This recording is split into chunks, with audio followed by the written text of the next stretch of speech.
창세기 49장은 그 창세기에서 마지막 장 50장 바로 앞에 있는 장이죠. 근데 우리가 사실 많이 접해보진 않았을 수 있지만 창세기 49장은 굉장히 중요한 장 중에 하나입니다. 물론 성경이 다 중요하겠지만 이 창세기 49장은 야곱이 마지막 죽기 전에 12아들을 다 불러서 이제 르우벤 너는 어떻게 될 거고, 뭐 시므온 너는 어떻게 될 거고, 유다는 어떻게 될 거고, 이걸 시로 표현되어 있는, 그래서 흔히 창세기 49장의 별명이 하나 있는데 이게 뭐냐면 야곱의 노래입니다. 그러니까 야곱이 12아들을 보고서 축복하고 예언을 하는데 이것은 단순히 12아들에게만 국한된 것이 아니고 이 12아들을 통해서 12지파가 되거든요. 그래서 12지파, 나중에 이스라엘 민족의 역사가 이 예언에 붙잡혀 있는, 이 예언과 연결되어 있는 굉장히 중요한 역사적인 노래이며 역사적인 시입니다. 그러니까 이건 이 아브라함, 이삭, 야곱, 우리가 그동안 계속 오면서 하나님이 아브라함도 만나주시고 이삭도 만나주시고 야곱도 만나주셨던 장면 기억나시죠? 나는 아브라함의 하나님이다, 이삭의 하나님이다, 야곱의 하나님이다, 내가 너의 하나님이다. 근데 이후에 나오는 12아들한테는 사실 하나님께서 뭐 요셉에게도 이런 만남은 이렇게 분명하게는 없었습니다. 그러니까 하나님이 나타나셔서 내가 요셉 너의 하나님이다, 이렇게 한 명 1대1로 만나는 만남은 사실 야곱이 끝이었어요. 그 뒤는 사실 그 만남이 중요하지 않았어요. 왜냐하면 중요했으면 하나님 만나셨겠죠. 12아들에게는 이 야곱의 예언이 앞으로는 공동체적으로 임하는 겁니다. 이전까지는 이 모형을 하나님께서 만드시기 위해서, 이 씨앗을 만드시기 위해서 이 믿음의 공동체 이스라엘에게 아브라함, 이삭, 야곱, 이런 믿음의 족장 계보를 한 명씩 만나주시는 게 너무나 중요한 믿음의 영적인 근거였거든요. 그래서 우리가 아브라함, 이삭, 야곱까지를 족장으로 인정하는 겁니다. 그 뒤 12아들은 그냥 다 같이 공동체적으로 12지파, 이스라엘 민족으로 우리가 받아들이는 거고요. 이해가 되시죠? 창세기 49장은 그런 의미에서 보면 비록 하나님께서 직접 야곱아 이렇게 얘기하진 않으셨지만 하나님께서 이삭아 이렇게 만나주셨던 것처럼 루벤아 유다야 이렇게 1대1로 만나주시진 않았지만 야곱의 입술을 통해서 앞으로 하나님께서 어떻게 이스라엘 12지파를 운영해 가시고 운행해 가실지를 우리에게 보여주는 대목입니다. 49장 1절 한번 보시죠. 야곱이 그 아들들을 불러 이르되 너희는 모이라, 너희가 후일에 당할 일을 내가 너희에게 이르리라. 네, 그 2절부터 너희는 모여들으라 얘기 나오시죠. 야곱의 아들들아 너희 아버지 이스라엘에게 들을지어다 하면서 르우벤부터 시작해서 쭉쭉 나옵니다. 그래서 요거 사실 요거 한 절 한 절 설교하고 이 한 절의 의미가 어디 그 하고 연결돼 있고 뭐 한 거 설명하면은 사실 12시간 필요해요. 그 한 아들당 1시간씩. 굉장히 이거는 르우벤이 왜 이러한 축복, 이러한 저주 같은 얘기를 받았는지, 왜 르우벤이 장자권을 못 받았는지, 이런 얘기는 창세기 앞에 하고 또 연결돼 있고 그거의 결과로 나중에 이스라엘 민족의 역사는 어떻게 되어 있는지. 그래서 창세기 49장은 사실 성경 공부가 너무나 필요한 장입니다. 그래야 구약의 역사가 되게 정리가 되실 수 있어요. 그래서 창세기 49장을 기준으로 해서 그 앞에 어떠한 사건이 있었길래 하나님은 야곱을 통해 이렇게 예언하게 하셨을까? 그리고 이 예언은 어떻게 이스라엘 민족 중에 성취가 되었는가? 이렇게 사실 보는 게 중요하거든요. 그 중에 대표적으로 우리가 시므온과 레위만 살짝 살펴보겠습니다. 자, 시므온과 레위 이야기 잠깐 가보세요. 5절. 시므온과 레위는 형제요 그들의 칼은 폭력의 도구로다. 일단 첫 시작이 어떻게 되냐? 시므온과 레위는 형제라는 표현을 쓰거든요. 근데 여기서 주일학교 때부터 다니신 분은 아시겠지만 야곱이라는 인물은 4명의 아내가 있었습니다.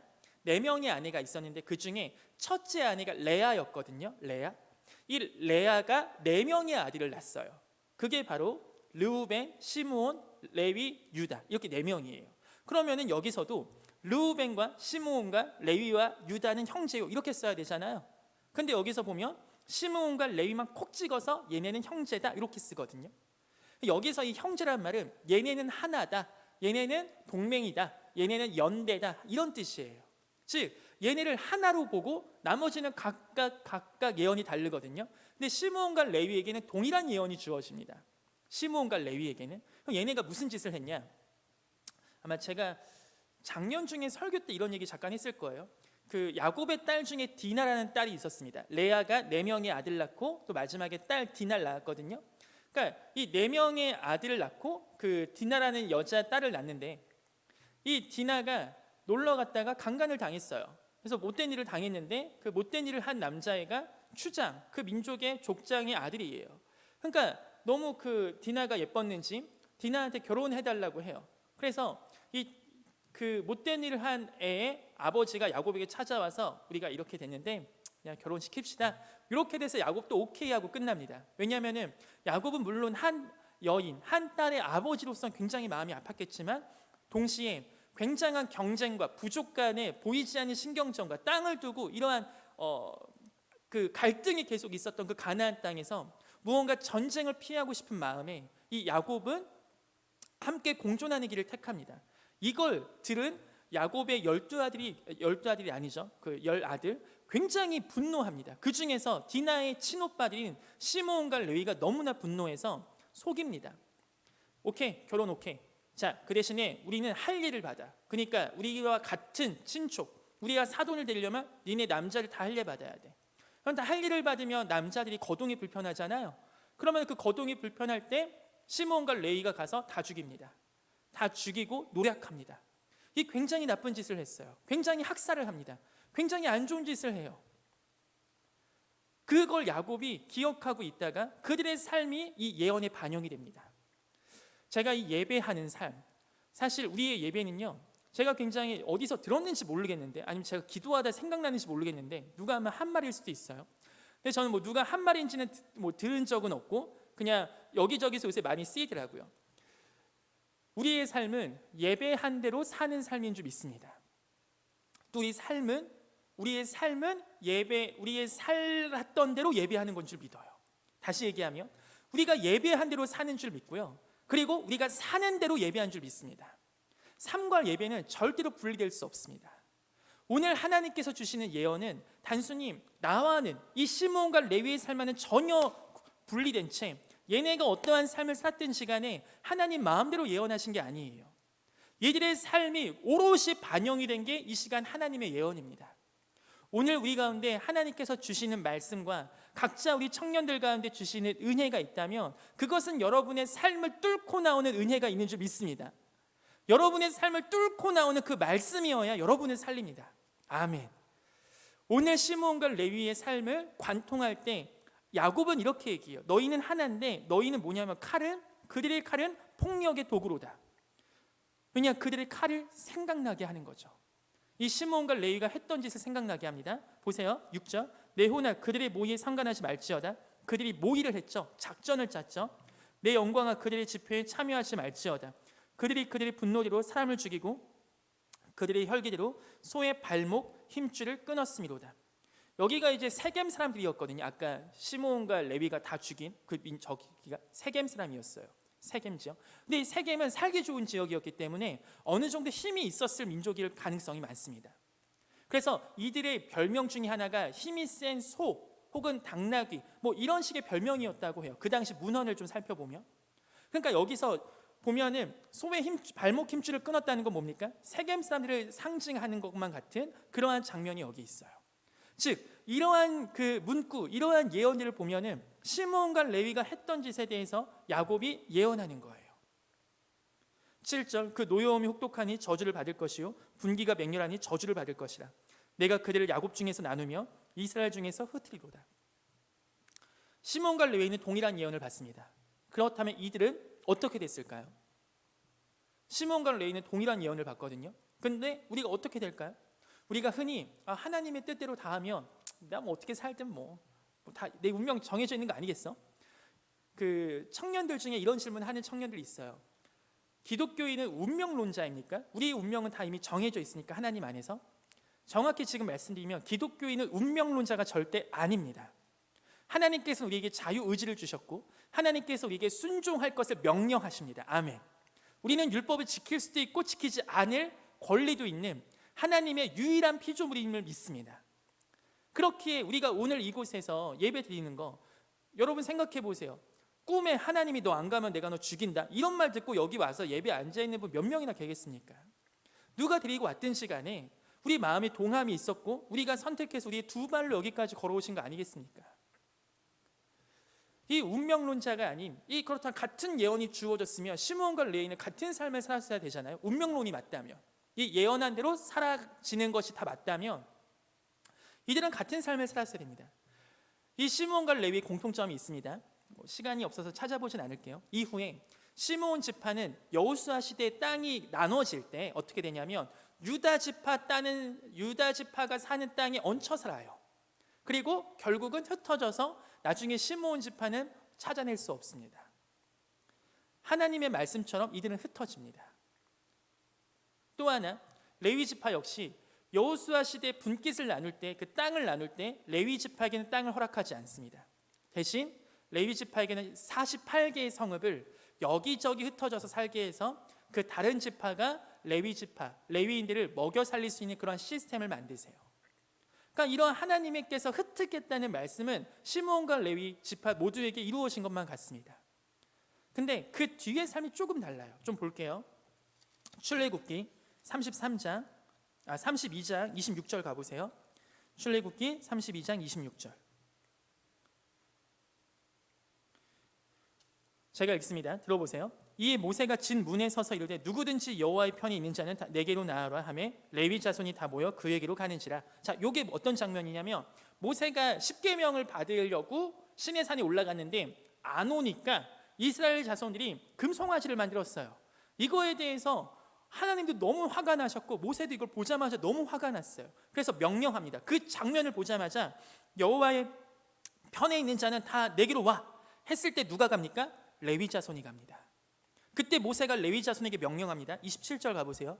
모세가 그들에게 이르되 이스라엘의 하나님 여호와께서 이렇게 말씀하시기를 너희는 각각 허리에 칼을 차고, 칼 기억나지 않습니까? 그들의 칼은 폭력의 도구였어요. 그들은 칼로서 굉장히 부정적인 이미지가 야곱의 예언 가운데 있습니다. 그런데 이때 레위가 여호와 하나님의 편에 섰을 때 하나님께서는 이 모세를 통하여 레위인들의 칼을 통하여 하나님의 심판을 대행하게 하십니다. 그래서 레위인의 칼들로 금송아지 우상 숭배에 참여했던 자들을 하나님께서 징벌하세요. 그들의 칼은 분명히 안 좋은 의미로 예언이 되었지만 그들의 칼과 그들의 아이덴티티들을 하나님께서 하나님의 방법과 하나님의 뜻대로 우리 가운데 은혜롭게 사용하실 수도 있는 우리 하나님, 정말 멋진 하나님이신 줄 믿습니다. 그럼 이러한 장면 볼 때 이렇게 다 죽여요, 막 인권 이렇게 생각하지 마세요. 이거 막 2021년도에 쓴 책이 아니에요. 이거는 성경은 성경의 목적이 있습니다. 어쨌든 또 하나의 장면, 이 시므온 지파와 레위 지파가 굉장히 극명하게 대비되는 하나의 사건이 나와요. 민수기 25장 가보세요. 민수기 25장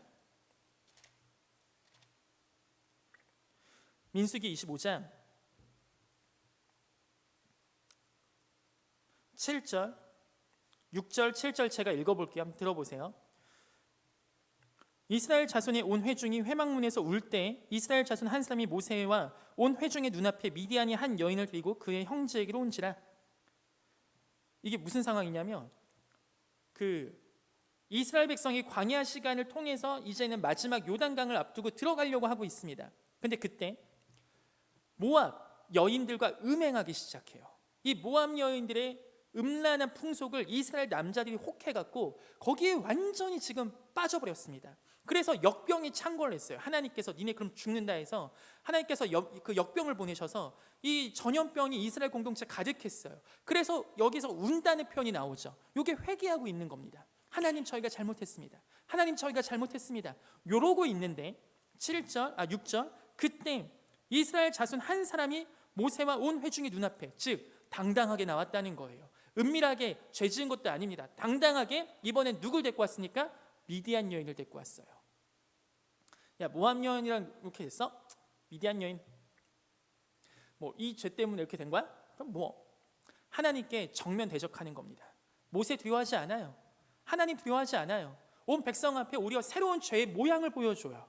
그런데 이때 7절 제사장 아론의 손자 엘르아살의 아들 비느하스가 보고 회중 가운데서 일어나 손에 창을 들고 그 이스라엘 남자를 따라 그의 막사에 들어가 이스라엘 남자와 그 여인의 배를 꿰뚫어서 두 사람을 죽이니 연병이 이스라엘 자손에게서 그쳤더라.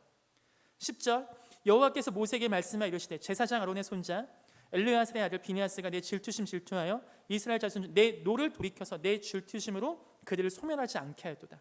하나님의 질투심으로 대신 그것을 또 질투해서 이 하나님의 완전한 진노가 이스라엘 공동체에 미치지 않게 버텨내고 막아냈던 자가 누굽니까? 제사장 엘르아살의 아들 비느하스거든요. 이 비느하스가 누구냐? 레위 지파예요. 레위 지파가 이것을 막아내요. 이 죄로부터, 연병으로부터 막아내요. 그런데 그 남자는 누구였냐?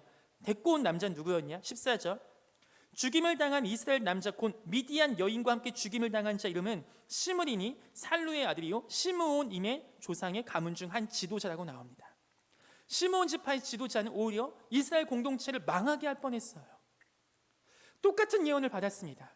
그들은 분노가 맹렬하고 그들의 칼은 폭력의 도구라는 야곱에게 2번씩이나 저주받아라 저주받아라 이러한 굉장히 힘든 저주를 받았어요. 동일해요. 그런데 시므온 지파와 레위 지파는 이후에 이렇게 나뉩니다. 즉 이걸 좀 우리말로 편하게 얘기하면 여러분 하기 나름이에요. 여러분 하나님의 축복을 받고 싶으십니까? 하나님의 은혜, 하나님의 선택이야. 우리가 뭐 어떻게 감히 십자가 은혜 그걸 어떻게 우리 공로를 내세우겠습니까? 하지만 그 이후의 삶, 정말 그리스도인의 된 삶, 그 구원받은 이후의 삶은 여러분 하기 나름입니다. 하나님의 계산을 철두철미하세요. 하나님은 모든 것을 다 행한 대로 보응하시는 줄 믿습니다. 그 하나님의 공의가 살아있기에 지금 이 시대에도 교회는 유지되는 겁니다. 아나니와 삽비라 사도행전 5장에 헌금을 안 한 게 아니에요. 헌금을 내가 전 재산 다 드렸습니다 했는데 조금 남겨놨어요. 그런데 하나님은 그걸 허락하지 않으십니다. 초대교회 가장 중요한 교회의 가장 처음 그 원형을 지어가실 때요, 조금의 거짓말도 하나님이 용납하지 않으시는, 하나님은 행한 대로 보응하시는 하나님이신 줄 믿습니다. 여러분의 행동 다 하나님께서 기억하시는 줄 믿습니다. 아멘이 안 나오죠? 왜냐 우리는 어떡하지? 이것이 우리 가운데 은혜가 되기 시작하는 거예요. 하나님의 예언, 하나님의 저주, 마치 우리가 더 이상 망하게 될 것 같구나, 이러한 생각이 들 때 하나님께서는 결국은 뭘 얘기하십니까? 우리 마음속으로 따라하셨으면 좋겠습니다. 돌아와라. 여러분 부모님이 되시면, 혹은 여러분 뭐 어린이집에서 아이들 가르치시거나 혹은 주일학교 교사하시면, 너 이렇게 하면 혼나? 혼내겠다는 거예요? 혼 안 내겠다는 거예요? 너 이렇게 하면 안 돼? 이 얘기 왜 해줘요? 진짜 안 되니까 하지 말라고. 이 거미 혹은 사냥꾼들, 맹수는 어떻게 합니까? 초식동물한테 찾아가서 야 내가 너 잡아먹을 거야 얘기해 줍니까?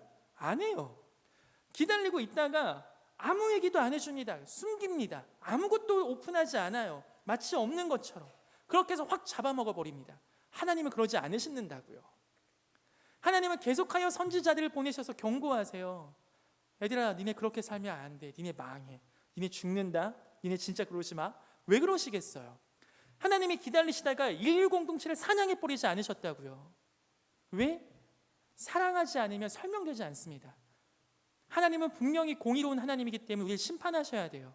그 심판에 대한 메시지는 사실 뭘 담고 있는 거냐면 우리를 너무나 사랑한다는 메시지입니다. 어쨌든 시므온과 레위의 이야기를 통해서 우리가 알 수 있습니다. 하나님의 예언이 주어졌습니다. 동일한 예언인 것 같았지만 우리 각자 한 명 한 명의 삶, 시므온의 삶, 레위 지파의 삶의 그 어떠한 결단과 어떠한 선택이었는지에 따라서 하나님은 그대로 보응하십니다. 우리 청년들의 삶에 보응하시는 하나님이 되시길 소망합니다. 단순히 난 예수 믿고 구원 받았으니 천국 가니까 우리가 꿈꾸는 나라 찬양하면서 알렐루야 아멘 여기서 끝나지 말고, 우리의 오늘의 삶이 하나님께서 보응하시는 삶인 것을 믿고, 우리의 오늘의 한 발자국이 이 뒤에 우리 믿음의 후배들과 우리 한국교회 다음 세대와 우리가 앞으로 계속할 한가람 청년부에 나올 우리 중고등부 아이들, 유초등부, 언젠가 다 예비 청년부가 될 거 아닙니까? 우리가 2021년도 한가람 청년부에서 작게 드린 하나님의 예배가, 작게 드린 하나의 헌신이, 이것이 우리 가운데 좋은 문화가 되고 좋은 사역이 되고, 그러면서 한가람 청년부 그리고 한가람 교회 앞으로 계속하여 올 우리 믿음의 청년들이 정말 주님 다시 오시는 날까지 굳건하게 세워져 가길 소망해요. 아멘.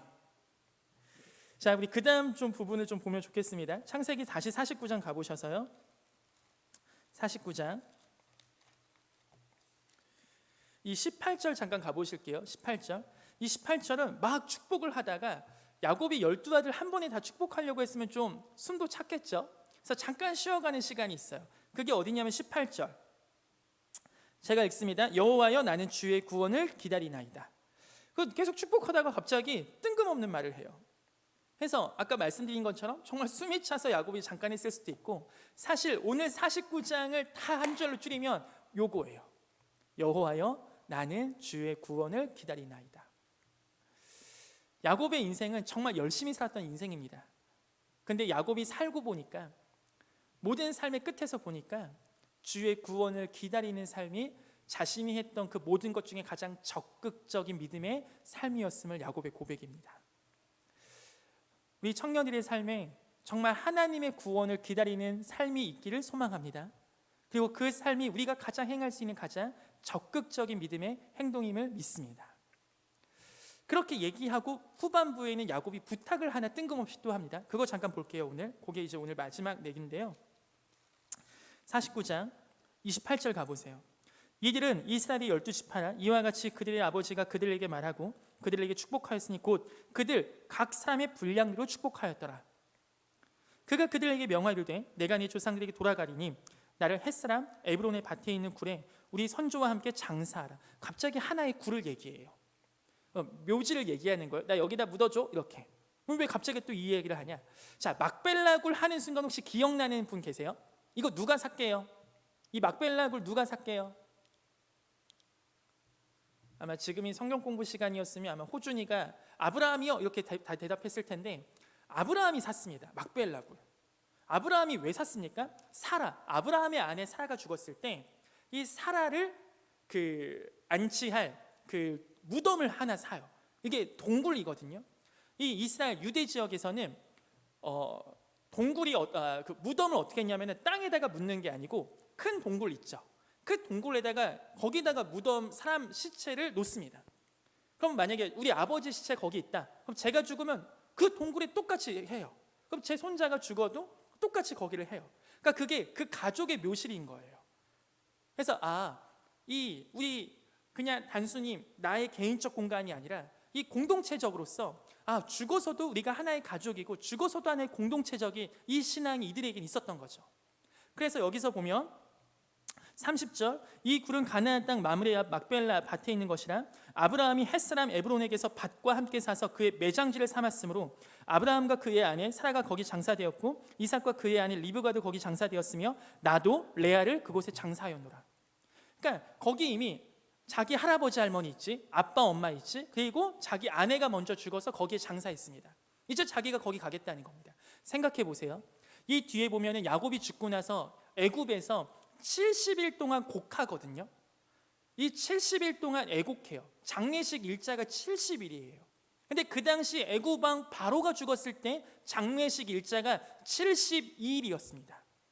그러니까 애굽 왕 바로보다 이틀만 줄었어요. 그 얘기는 뭐예요? 사실은 왕족의 한 명으로서 성대하게 장례식을 치른 겁니다.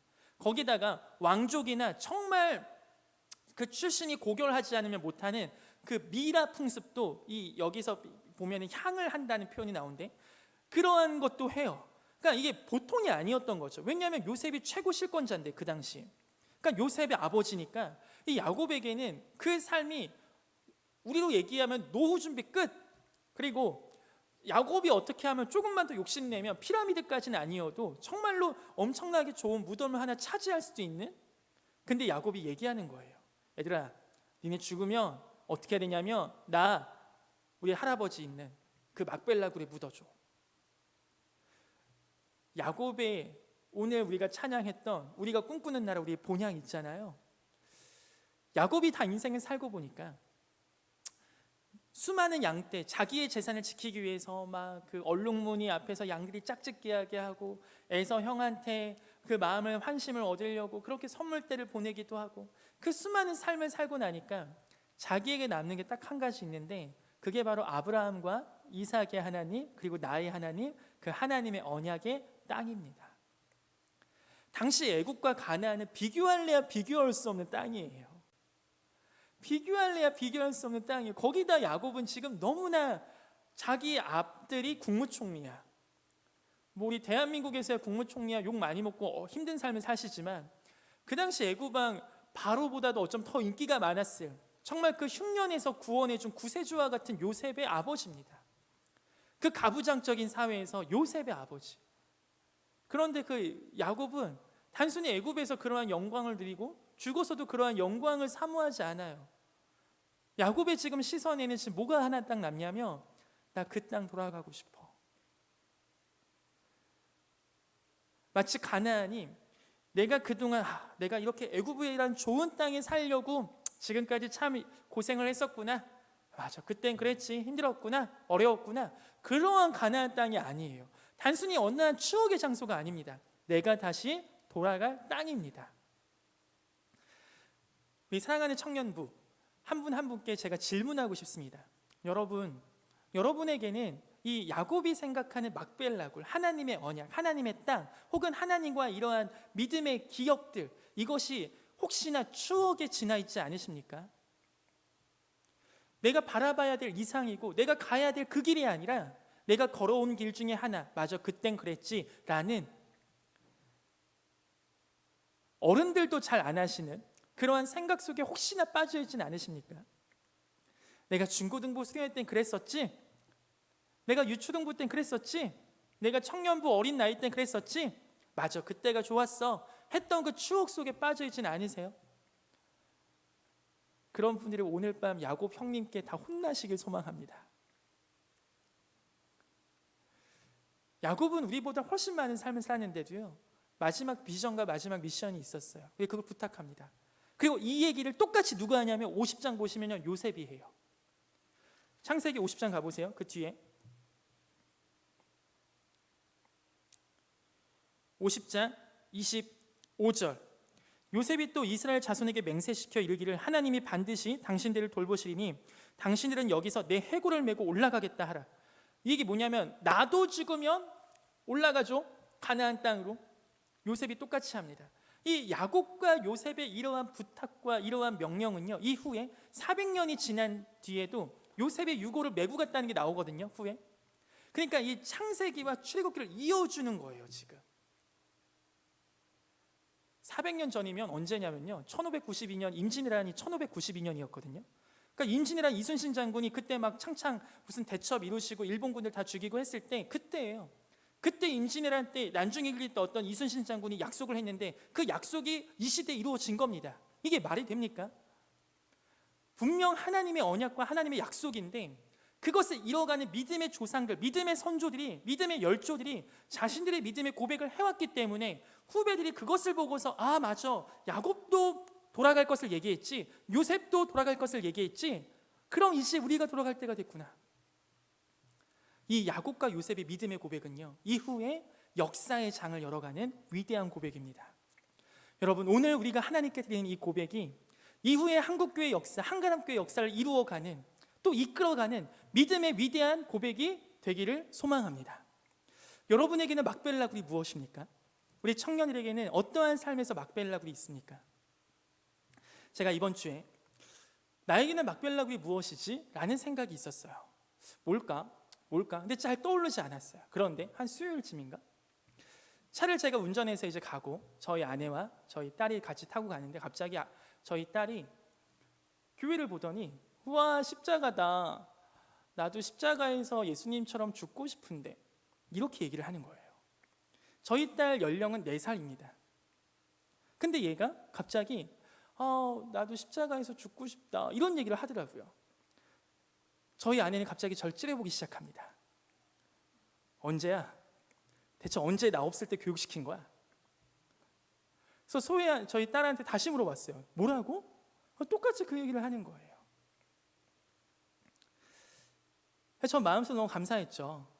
근데 그 소혜의 그 고백, 나 십자가에서 죽고 싶다, 이게 사실 제 머리를요 진짜 세게 한 대 치는 것 같은 느낌이 들었어요.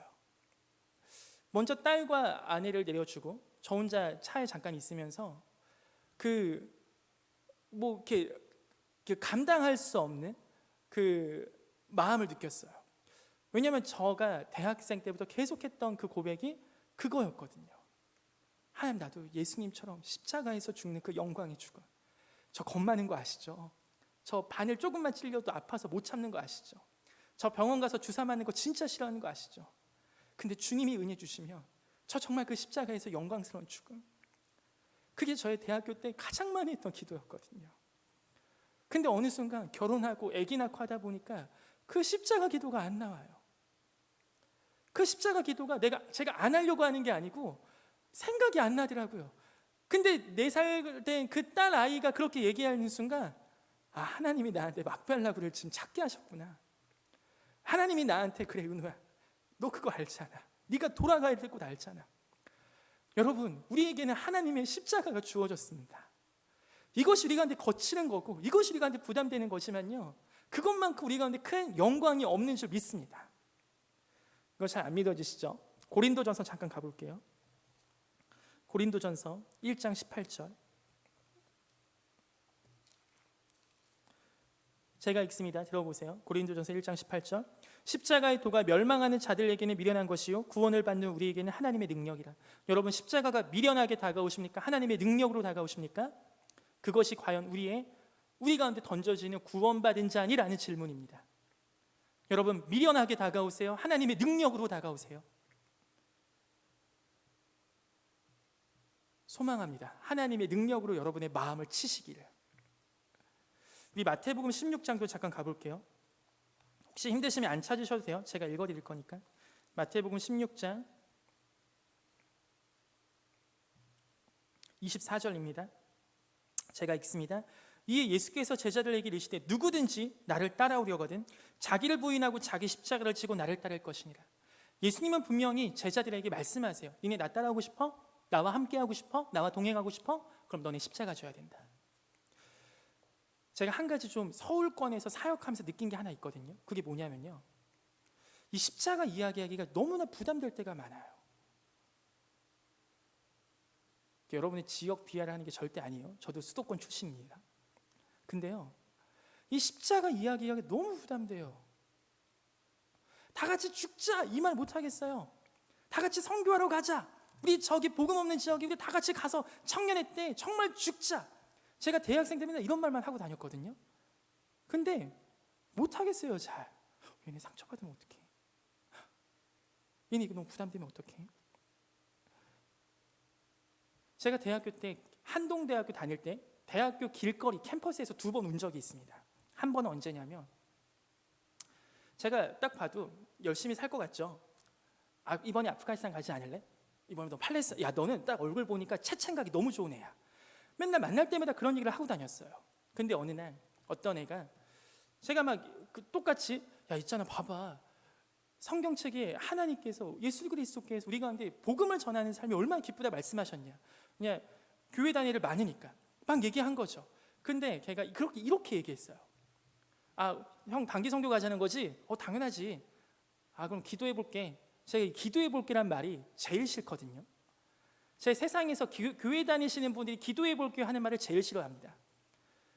제가 교회 안 다니면 하기 싫어요라고 정직하게 얘기해요. 근데 그거 하기 싫은 거잖아요, 솔직히. 제가 걔한테 물어봤어요. 너 혹시 영화 보러 갈 때 기도하고 가니? 너 혹시 친구들하고 여행 갈 때 기도하고 가? 근데 그때부터 우리 하나님 너무 불쌍하더라고요. 야, 근데 하나님 위해서 일할 때는 너는 여행 갈 때 기도 안 하고 갈 거 아니야. 근데 왜 하나님 위해서 다른 나라 갈 때는 왜 굳이 기도해야 돼? 하나님 위해서 기도하고 하나님 위해서 여행 가고 하나님 위해서 살 때는 왜 굳이 기도해야 할 거야? 너 영화 볼 때 기도하냐? 너 친구들하고 놀러 갈 때 기도하고 결정하냐? 근데 왜 단기 선교 갈 때는, 왜 하나님의 복음 전할 때는 왜 굳이 기도하고 네 마음이 감동돼야 가냐? 그냥 가면 안 되죠? 너는 몇십 년 동안 20년 동안 복음 듣고 교회 다니고 엄마 아빠 잘 만나서 그렇게 평생을 예수님 믿었지만 평생을 예수님 모른 채, 복음 모른 채, 교회 모른 채, 예배도 모른 채 걔네 위해서 기도 안 하고 그냥 가면 안 돼? 이렇게 한 번 울었고요. 두 번째 운대가 있어요. 그게 뭐냐면 막 또 막 뭐가 하잖아요. 같이 단기 선교 가자, 뭐 어디 가자, 뭐 하자. 근데 어떤 후배가 와서 얘기하더라고요. 아, 오빠 내가 있잖아 갑자기 뭐 준비하고 공부하는 게 생겨서 뭐 오늘부터 나 좀 못 갈 것 같아. 그때 갑자기 또 걔한테 물어봤죠. 그 당시에는 싸이월드라는 게 있었거든요. 너 싸이 끊었냐? 너 아까 보니까 애들하고 어디 뭐 먹으러 뭐 가던데 왜 항상 중요한 일이 생기고 네가 뭐 공부를 하거나 뭔 준비를 하거나 하면 왜 항상 하나님이 먼저 끊겨야 돼? 너희 수많은 해야 될 그 리스트 중에 제일 먼저 깎여야 되고 제일 먼저 단절돼야 되고 제일 먼저 손절돼야 되는 분은 왜 하나님이야? 너 사인은 계속 할 거잖아. 너 애들하고 놀러 가는 건 계속 할 거잖아. 근데 왜 맨날 하나님은 먼저 끊기셔야 돼? 그렇게 두 번 울었어요. 근데 제가 요새 서울권 와서 사역하면서 그걸 느껴요. 그때 감정이 올라와요. 여러분 왜 항상 하나님이 1호입니까? 왜 항상 하나님이 여러분에게 손절당하셔야 돼요? 하나님은 우리를 위해서 자기 아들까지도 먼저 손절하신 분인데 천국 보좌, 천국 영광 다 끊으시고 마지막에 끝까지 포기 못한 게 저와 여러분인데 그 사랑을 안다고 한 우리는 왜 항상 하나님이 먼저 끊겨야 되는 대상 1호냐고요?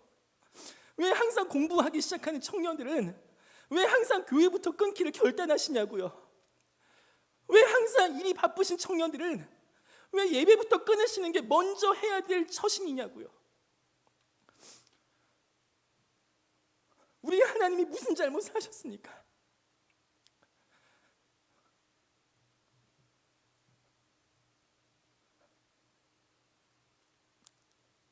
우리 하나님의 십자가는 하나님의 능력입니다. 세상은 미련하다 하지만 그 미련해 보이는 능력으로 저와 여러분을 살리셨습니다. 그리고 우리에게 얘기하십니다. 얘들아, 너네 나 따라하고 싶으면, 너희 내 제자면 니네도 십자가 져야 된다.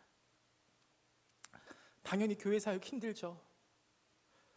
안 힘들면 그게 사역입니까? 사단이 가만히 있겠습니까? 여러분 당연히 예배 생활 하시는 거 힘들죠. 안 힘들면 그게 예배이겠냐고요. 순종하기 힘들죠. 쉬우면 그게 순종입니까? 우리는 보이지 않는 이 믿음의 세계를 가는데 얼마나 힘든데요. 그게 십자가라고요. 역사 공부를 하다 보면요 재미있는 게 있어요. 을미사변이 1895년도에 있었어요. 을미사변이 뭐냐면 민비, 고종의 아내였던 명성황후라고도 하는 민비라고도 하는 그 여인이 일본에 의해서 그냥 무참히 살해되는 장면이 있었습니다. 그것도 궁에서. 그 사건이 있고 나서 이 고종이 얼마나 무서웠겠습니까? 그때 고종의 곁을 지켜줬던 분들이 계세요. 그게 바로 우리가 잘 아는 언더우드 선교사님 같은 선교사들이셨습니다. 당시 일본과 미국의 관계는 일본이 미국 눈치를 보았기 때문에 일본군이 아무리 칼을 차고 와도 고종 앞에 미국인 선교사들이 지키고 서 있으면 미국의 등 뒤에 힘이 있기 때문에 자기들을 죽이고서 고종은 죽이지 못할 거라고 생각해서 선교사들이 불침번을 서서 고종을 지켰습니다. 그 당시 조선은 모든 열강이 이권을 어떻게 조선을 빼먹을까 하면서 그렇게 모든 정사와 권세가 조선을 괴롭히고 있을 때 유일하게 기독교인들, 유일하게 선교사들, 정말로 조선을 사랑하는 마음으로 그 조선을 보호하고 지켰습니다. 그리고 우리는 100년 뒤 지금 이 삶을 살고 있어요. 제가 이 역사를 왜 얘기하냐면요, 이 언더우드 선교사님들이 조선을 지키고 막 얼마나 감사합니까? 근데 어제 어느 카톡을 받았어요. 우리 교회 청년 중에 한 명인데 이 청년이 저한테 전도사님 지금 제 카페에 있는데요, 뒤에서 막 얘기하는 거 들어보니까 신천지 같은데 어떻게 해야 돼요? 그러더라고요. 그래서 제가 혹시 그럴 때는 어떻게 해야 되냐면요, 가서요 혹시 신천지세요? 이렇게 물어봐야 돼요. 애매하게 얘기하면 안 됩니다. 그래야 이분의 말을 듣고 있는 분이 처음에 포섭될 때는 신천지라고 절대 안 밝히거든요. 그러니까 한 번 더 생각할 수 있는 기회를 드려야 돼요. 이 신천지라는 단어를 꼭 써야 돼요. 이건 제 얘기가 아니고 이단 연구 상담소장님께서 얘기하시는 거예요. 그래서 얘기했죠. 신천지라고 얘기할 수 있냐고. 했더니 뭐 한참 뒤에 카톡이 나중에 왔는데 이 친구가 보니까 자기 혼자는 인원수에서 밀려서 안 되는지 자고 있는 언니까지 깨워서 그 언니를 딱 가드시키고, 언니가 세 보였나 봐요. 그래서 그 친구가 언니 딱 믿고 뭐 그렇게 얘기했나 봐요. 신천지세요? 뭐 등등 해서 뭐 끝났어요. 왜 그렇게 얘기합니까? 어제 그 청년이 한 거 뭐냐면 한국교회를 지킨 겁니다. 아멘. 한 명 한 명, 한 영혼 우리 주변에 있는 사람들이 있잖아요. 우리 가운데 마치 주신 거예요. 언더우드 선교사님이 그 옆에 있었던 고종 황제를 보호하려고 그렇게 불침번 서듯이 그런 마음이 있기 때문에 지키고 보호하고 불침번 서는 겁니다. 우리는 지금 2021년도 한국 사회를 살아가는 한국교회 백성입니다.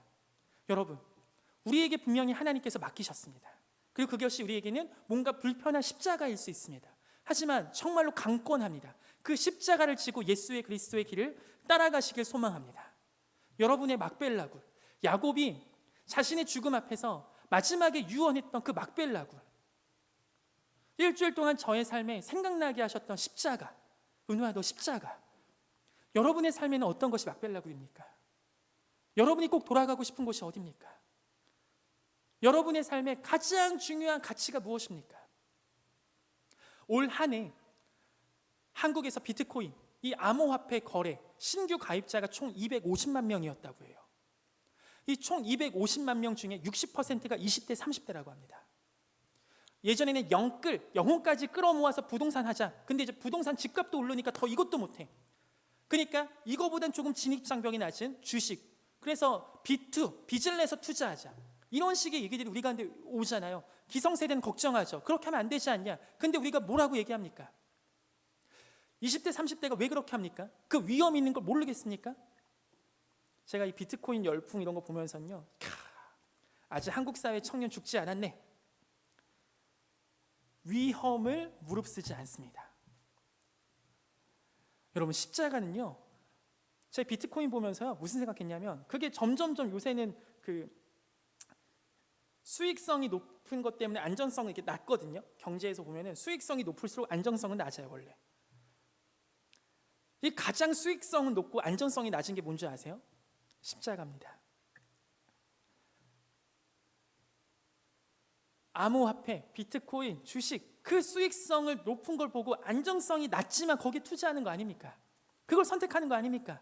청년이기 때문에 한번 해보는 거죠. 이리 죽나 저리 죽나. 정말 소망합니다.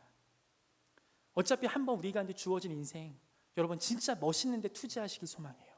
투자라는 표현이 좀 그렇지만 정말 멋있는 삶을 택하시고, 이집트, 애굽의 거대한 피라미드가 아니라 정말 저 하나님의 언약의 땅인 막벨라굴, 가나안 땅을 소망하며 갔던 야곱과 같이 그 끝에서 바라볼 때 보이는 결론이 우리가 오늘 하루하루 살아갈 때 결론이 되길 소망한다고요. 우리가 마치 마지막 죽음의 삶에 딱 앞뒀을 때 그때 보일 것만 같은 결론을요, 오늘 이 시간 우리가 기도하고 결단하고 선택하자고요. 그래서 안전해 보이지 않지만, 좁은 길이지만, 세상에서 아무도 많이 걷지 않는 것 같지만, 그렇게 가장 좋은 수익이요, 그렇게 가장 큰 영광이요, 그렇게 하나님의 능력이 되는 십자가의 길로 우리 사랑하는 한가람교회 청년들을 초대하고 축복합니다. 이 시간 우리 찬양하는 시간을